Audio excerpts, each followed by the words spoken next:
Altstädt im Landkreis Mansfeld-Südharz, eine alte Stadt mit großer Vergangenheit. In der Kirche St. Johannes wurde zum ersten Mal in der Geschichte ein vollständiger Gottesdienst in deutscher Sprache gefeiert.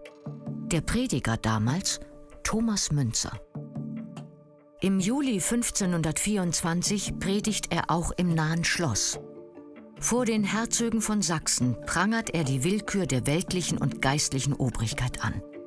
Als Fürstenpredigt geht das Ereignis in die Geschichte des Bauernkriegs ein. Nicht weit von Altstädt befindet sich damals ein Kloster, das Ende April 1525 dem Bauernfuror zum Opfer fällt. Das Kloster wird geplündert, wovon es sich nicht mehr erholt.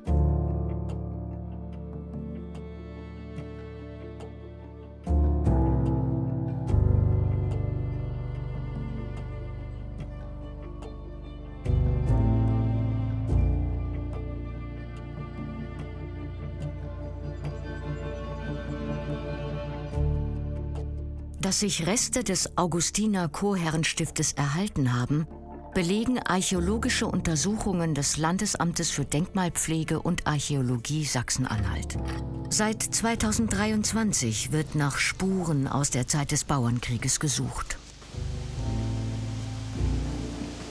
Hallo, Herr Meller. Tag, Herr Biermann. Schön, Sie zu sehen. Tag, Herr Deutschländer. Dann gucken wir mal rum. In 2 Grabungskampagnen werden nicht nur beeindruckende Reste der Klosterkirche freigelegt, sondern finden sich auch vielfältige Zeugnisse klösterlichen Lebens. Ein unerwartetes Ergebnis, das so seinesgleichen sucht.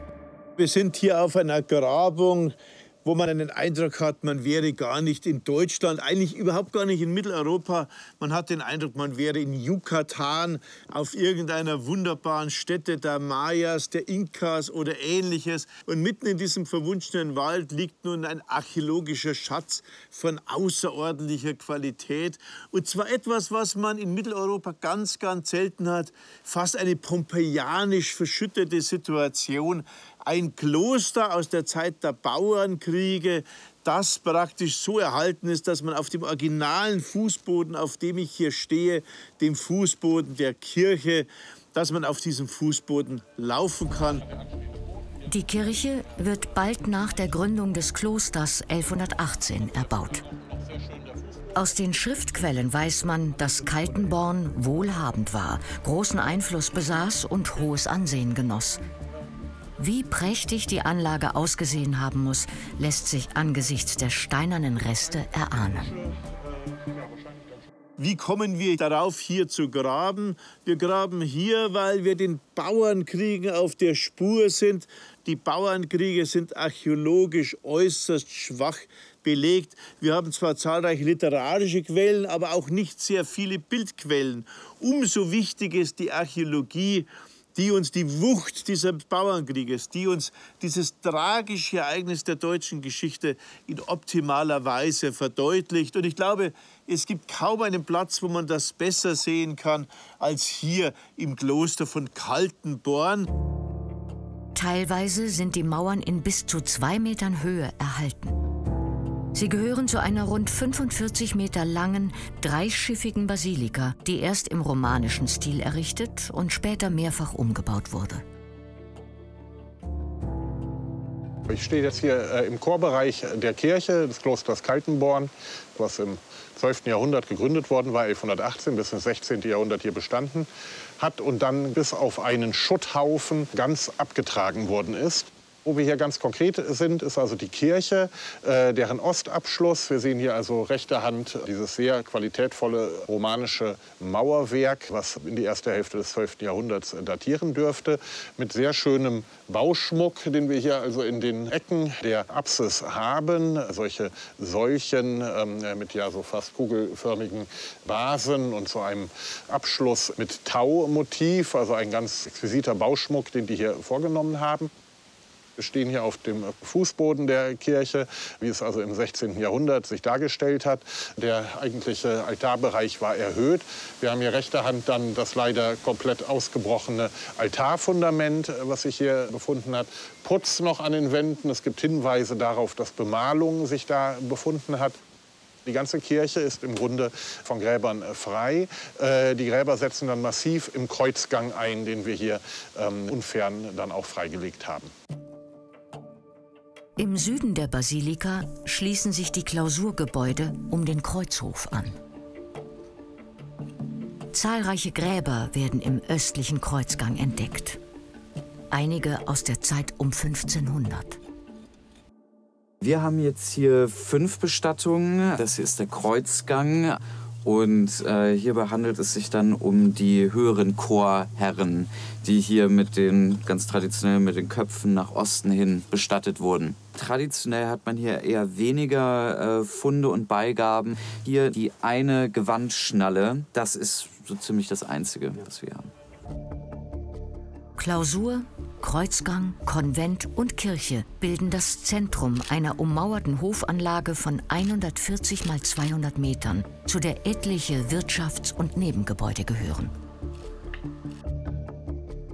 Baulicher Höhepunkt ist unzweifelhaft die dreischiffige Klosterkirche, die nur teilweise freigelegt ist. Wir sehen leider nicht, ob hier noch ein Halbrund dran kam, weil das unter der Apsis der zweiten Phase sich befindet.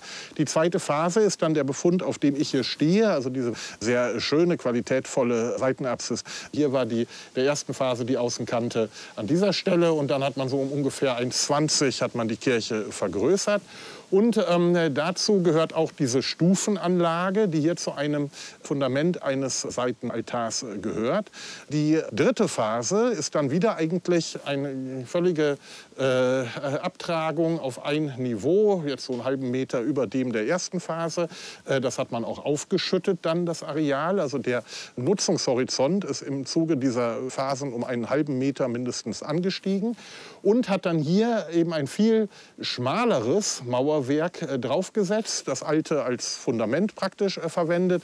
Das zieht hier rum und ist hier dann eben noch ganz hervorragend erhalten mit also sehr schön profilierten Gewändesteinen in so einer unterschiedlichen Färbung. Man hat also diesen rosafarbenen roten Stein und den weißen Stein im Wechsel kombiniert, solche Halbsäulen hier eingearbeitet, hat dann ja, diese Aufschüttung vorgenommen, die wir hier also in den Profilen sehr schön erkennen können. Das ist also hier dieser gelbe Lehm mit Schutt, den man schon aus der älteren Kirche hatte.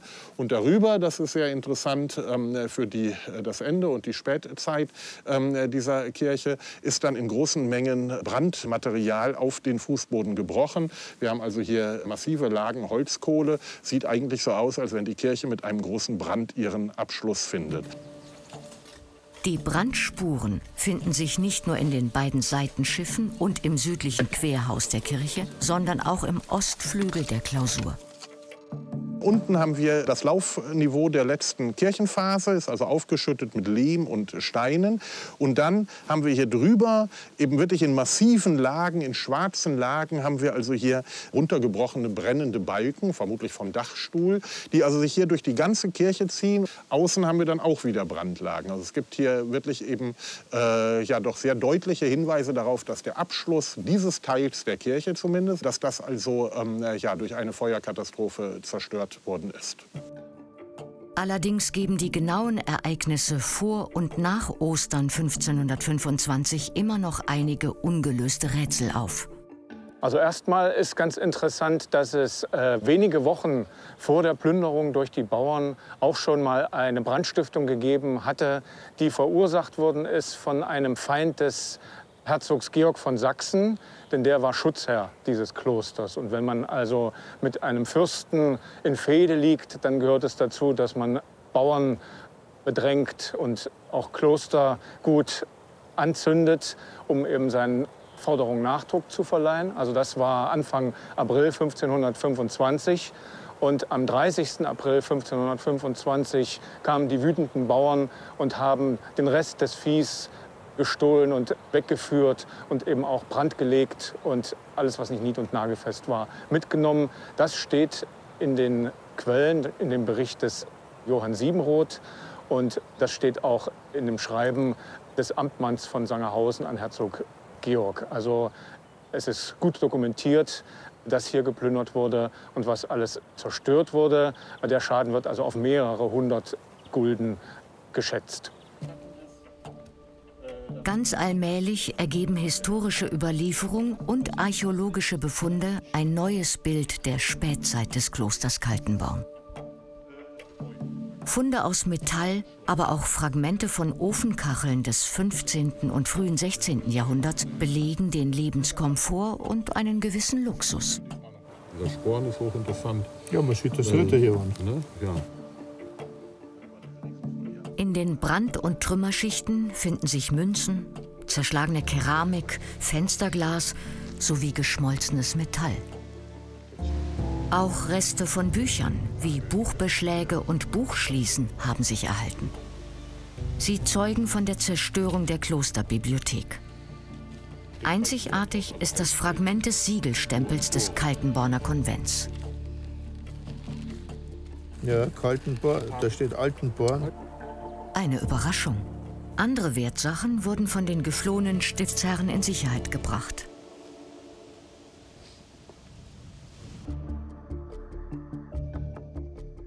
In der Restaurierungswerkstatt des Landesamtes für Denkmalpflege und Archäologie Sachsen-Anhalt in Halle wird der wertvolle Fund genauer untersucht. Gesäubert und im 3D-Scan noch besser lesbar, zeigt sich das Siegel des heiligen Johannes des Evangelisten in Kaltenborn. Der Adlerkopf mit Heiligenschein, ein Sinnbild des Schutzheiligen des Klosters, ist sehr gut zu erkennen.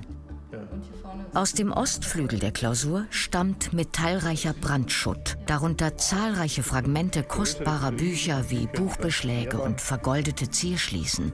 Hinweise auf die Größe und den Reichtum der Kaltenborner Klosterbibliothek. Der ist wahrscheinlich vorher vergoldet.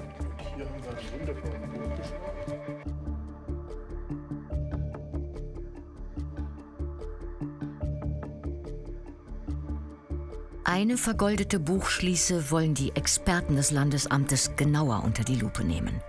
Modernste Technik macht es möglich, selbst kleinste Spurenelemente nachzuweisen.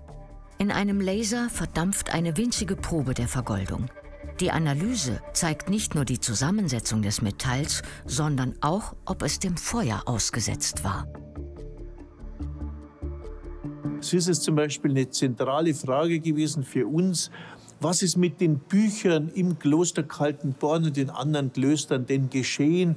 Die Klöster wurden ja von den Bauern mit einem ungeheuren Furor überfallen. Und wir sehen an diesem Buchbeschlag, der ja ein Buch zusammenhielt, dass er praktisch gebrochen und zerrissen ist.